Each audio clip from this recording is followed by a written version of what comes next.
You listen here, Kagero. Now that I'm on PC, you don't control me anymore. I don't have to dance to your stupid little POTS RNG whims. Of course it's okay, I've already done it once on Switch. No, you can't say that, it's totally justifiable. Kagero, shut up, I just want good job. Okay, fine, I'll go grind normally. God. Hello, my fellow hunters, PC or otherwise. It's time to talk about, well, a word that stirs a reaction from everyone. A word that causes a divide. A word that might be ever just a little bit dirty. I'm talking cheating.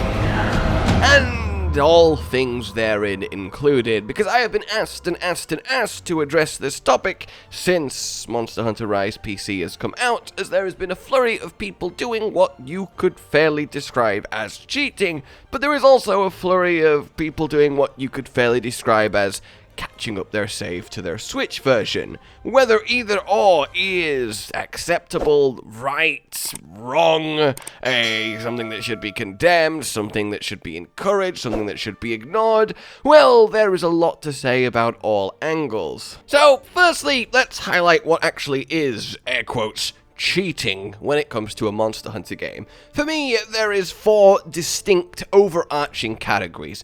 Number 1, giving yourself items, skipping farming, and generally taking shortcuts in that regard. Number 2, giving yourself talismans that, well, are perfect already, ready to go, and skipping all of the farming there. Number 3, making hunts artificially easier in some little or extreme way. All the way from being invulnerable and one-shotting monsters so much as look at them, down to something subtler like, I don't know, you've somehow made it so you just use half stamina, which helps but doesn't instantly trivialize everything.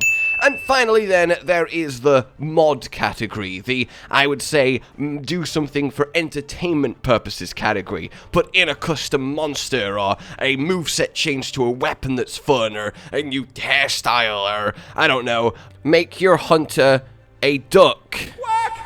Yes, that's the thing, it's hilarious. Mods are a thing and they're hilarious, and expect the pro and noob and such soon. And I think ultimately the answer to all of these categories, the answer to all of this, is simpler than perhaps it feels like it should be, but I really think that it is. In all of them's case, if you are playing completely single player, if you are playing solo, if you are treating Monster Hunter as a solo game, you're doing every hunt by yourself, you're just progressing through, you are just on your lonesome, then basically, go mental. You've bought the game, it's not up to anyone else to tell you what you can and can't do with it, other than, I don't know, Capcom's terms of services and, you know, that kind of thing, but, you know, just fellow man speaking, nobody can tell you what you can and can't do with the game you've bought, and you can just go utterly, ludicrously batshit on it. Now, whether I agree that you're ruining the game for yourself or not by skipping one of the core pillars of Monster Hunter in farming stuff and actually having challenging hunts, that's kind of irrelevant because, again, you're just doing it to yourself, by yourself, it doesn't affect anyone else, and if something literally doesn't affect anyone else negatively in any way, then it's not really worth giving a portion of your day, your energy, to being upset about it, really. You just kind of let them get on with it and have a good time. So the issue rises then is that Monster Hunter isn't an entirely single-player game, is it? You are exposed to lots of your fellow hunters, and indeed, of course, you will hunt with them. Now, in the instance where you're hunting with a friend or a group of friends and everybody is in on it, everybody is using the same mod, everyone's got the same objective, then yeah, of course, that's still fine, everybody's aware of what's going on, and they're okay with it as a group. But if you're hunting with random fellow hunters, and you walk up and one-shot the monster, well, not only have you ruined it for them, you've just kind of made the game a sour experience too. Now, if you're a veteran monster hunter and you see a monster get one shot, you're going to have a reaction of, oh, for God's sake, why is this guy doing this? But if you're a new player, that might entirely put you off the game. And one thing we should be doing as members of the Monster Hunter community is making Monster Hunter a friendly place for new people, encouraging adoption, helping learning, and generally just making this beautiful ball of hunters beautifuler and ballier. And I really could have chosen a better way to describe that. And if you've just got Rise for the first time, there are plenty of fresh faces on PC, and as somebody who is instantly cheating themselves to Endgame, giving themselves the best of everything, instant Endgame meta sets, and for some reason decides to go back and hop into your slow, low-rank progress story hunts and utterly blow up the monster, even ignoring literal cheats in terms of one-shotting or being invulnerable or, that kind of crazy stuff, which you should never, ever, under no circumstances do in a multiplayer hunt completely randomly when nobody knows what's going on. Just never. That's absolutely insane, because your fun does not supersede other people's fun. Their fun doesn't supersede yours too, but if your fun comes from ruining other people's fun, then yeah, damn straight you don't get to claim that right. Damn straight your fun should be superseded. That's not how this works. Go one-shot monsters in single player if it gives you a kick, but don't take that away from not just people who are experienced in Monster Hunter and want a good hunt, but people who are learning and are finally learning what it means to have a good hunt and getting that addiction, getting that first kick that get us all so sweetly in love with this series. It just completely ruins it if you're there with billions of items, with everything unlocked, done, ready, the perfect talisman, and you hop into a rank that you now way outpower and destroy it, and someone's just going to have a bad time. It might not put them off from one random outlier, but it certainly will not help their enjoyment, will not help their slow adoption of the monster hunting way. Basically, I think the easiest way to look at this is a simple, if what you're doing in any way makes the hunt not normal, then you probably shouldn't be doing it. And you might say, well, that's vague, isn't it? That's a bit, come on, you feel like you could really need to narrow that down. Well, I don't think I do, because if you sit there and try and justify why what you're doing still is normal, or try and kind of make it fit that normal hunt mold, if you have to try and do any kind of twisting at all, or mental gymnastics, then you've already answered the question. It's clearly not normal. And that's kind of where it applies to using immediately powerful cheated stuff in, well, hunts that you really shouldn't have that already.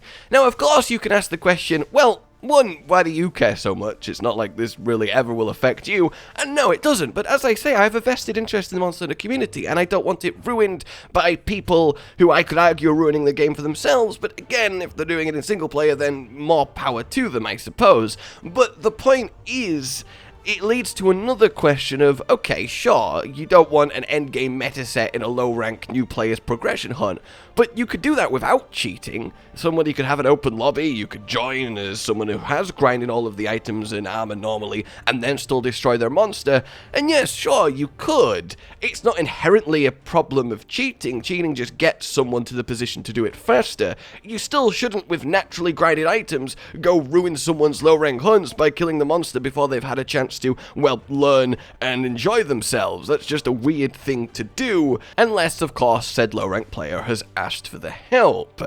So, the other one then that I think is a perhaps bigger issue than simply making hunts, well, imbalanced or weird or bad for other players, is if you're not actually doing that because you're hunting in endgame hunts with other endgame players, all of you having endgame armor sets, all of you having all the items you could want. Does it matter if person A got them from grinding, person B got them from pressing a button? The hunts themselves are still the same as they should be. Two people in maximum power sets hunting an endgame monster like Valstrax. You're not making the hunt not normal by skipping the grind process for yourself, right? This is a much bigger grey area, because in the hunt sense, yeah, sure, you're not actually ruining anything at all, but the psychological aspect is a bigger, stronger thing to think about. Because if you're sat there as someone who has spent like 30 to 50 hours solidly grinding talismans to finally get just a okay one that works for your set, and you know that someone else has just pressed a button and got a perfect one, a legal talisman, don't get me wrong, one that they could have got, that the game allows, that naturally could happen, but they've skipped all of the uncertainty and time in getting it. I mean, irrelevant of if you think that they've essentially just ruined the game, skipped natural progression, taken away enjoyment gameplay hours, irrelevant of that, you're going to sit there thinking, well, why did I bother grinding for it? Why did I do that? The answer might be because I enjoyed it, because I like playing Monster Hunter, I enjoy the hunting, and at that point, yeah, fair enough, okay, I guess there's no real issue. They didn't enjoy the grind, you did, you've both got the same result at the end, have fun hunting. But it's people that, well, don't like the grind, or at least find it a slog, but just want a talisman that works for their build. They're going to see these being instantly generated and think, well, at this point, I should just do that. And you can kind of understand why they might feel that way. But then that leads to a domino effect where everybody essentially just skips intended progression because a few people start doing it and it propagates. And it's whether you think that is inherently bad or good thing. I mean, numerically, statistically, it's a bad thing because it results in less gameplay hours gone into Monster Hunter and less potential growth for the series, the community, and everything that we love. So it's a really tricky one to answer, and it's not something I can just outright tell you. You have to die. Did I just accidentally say, like, you have to die? I'm so... I started speaking too fast and combined two upcoming words. You have to die. I'm so sorry. You have to decide for yourself how you feel about it. The bottom line that I will say is, in a purely single-player environment, go mental. In an agreed-upon multiplayer environment, go mental. In a random multiplayer environment, don't try and twist definitions. Just don't do things that make the hunt not normal for the person whose hunt it is. Let people enjoy the game normally, because hey, Monster Hunter is incredible, and enjoyed normally is one of the best experiences you'll ever have. You wouldn't have liked it if somebody took that away from you early on, so don't take it away from other people. Also, as a quick note on the tail end of this, there is a big difference, by the way, of looking at like your Switch save and then giving yourself on PC essentially the same stuff just because you don't want to play through the game again, but you do want to migrate to PC and be ready for Sunbreak, and giving yourself a billion of everything, because you're still going to have a billion of everything when Sunbreak comes out, and then you've already pre-cheated in Sunbreak, and there's no real way to justify that, again, unless you're going full single player. But the idea of using the tools available, I'm not going to say anything or anywhere, of course, because I don't want to spread it, I just want Monster Hunter to be Monster Hunter, but the idea of using the tools available to essentially transfer your save from Switch to PC, and then just keep playing normally on PC, if you have the self-control to not keep using them once you've done that minimum, I guess that's not the end of the world, really. You might just not have the time in life to regrind everything, you might not want to regrind everything, but do want that PC experience. The idea of not having save transfer is definitely a little bit sad, and using tools to essentially do a pseudo save transfer, I can definitely see an argument for that. But again, it's definitely up to each individual, and the bottom line, essentially, the absolute, totally bottom line is just don't ruin other people's experiences. And I think it really is as simple as that. So I hope that kind of covers it. I hope you found that at least interesting, and it definitely is an interesting, tricky topic when it comes to a single-player but not single-player game coming out on PC like this when there's already been a lengthy release of it on a console. You're always going to get this kind of happen and this kind of conflict. But for now, let me know what you think. Like if you've enjoyed this, subscribe for more. Please consider supporting the future of the channel on Patreon down below, and until we meet again, a goodbye. Josh, Cotton, and Hollow with the videos, dropping the humor like a hammer on your tippy toes, bringing entertainment on a daily arrangement to take our insanity and turn it into entertainment. Yes, I said entertainment twice, to reiterate that it is nice to look into your faces on a mostly daily basis when you let us in your homes to make the whole world a stage. Goodbye.